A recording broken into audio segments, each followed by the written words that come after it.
Hello, আসসালামু আলাইকুম। সবাই কেমন আছেন? আশা করি সবাই ভালো আছেন। আলহামদুলিল্লাহ, আমরাও ভালো আছি।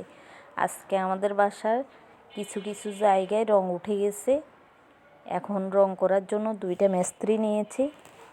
এখন সেটাকে রংটাকে যেটা উঠে গেছে ওইটার এক ফাট উঠিয়ে ফেলে তারপরে রং করবে। এখন তার জন্য বাসার অবস্থা দেখেন, সব এলোমেলো অবস্থা। সব গুছিয়ে নিয়েছি, তারপরও তো ধুলাবালির শেষ নেই।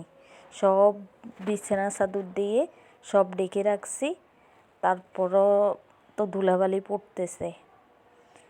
কে কে আমার মতো এভাবে বাসার ভিতরে থেকে রং করছেন কমেন্ট করে জানাবেন। এটা যে কত কষ্টের সেটা এখন বুঝতেছি।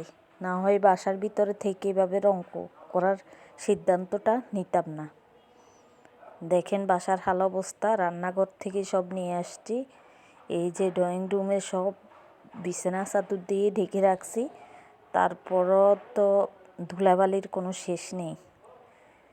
কে কে আমার মতো এরকম বিপদে পড়ছেন বাসায় থেকে রং করে কমেন্ট করে জানাবেন। ওরা এখন যেটা রংটা উঠে গেছে ওটার এক ফাট উঠিয়ে ফেলে একটা মেডিসিন দিবে, তারপরে ফুটিং মারবে, তারপরে রং করবে। দেখেন এই যে ঘষতেছে, এখন রংটা উঠিয়ে নিয়েছে, এখন ঘষতেছে।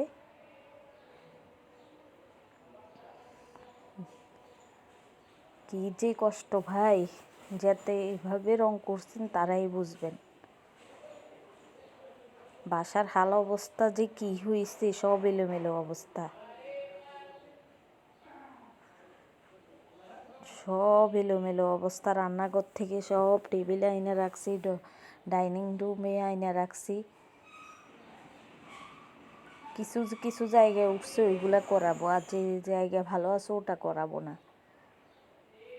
সবাই ভালো থাকবেন, সুস্থ থাকবেন। আল্লাহ হাফেজ।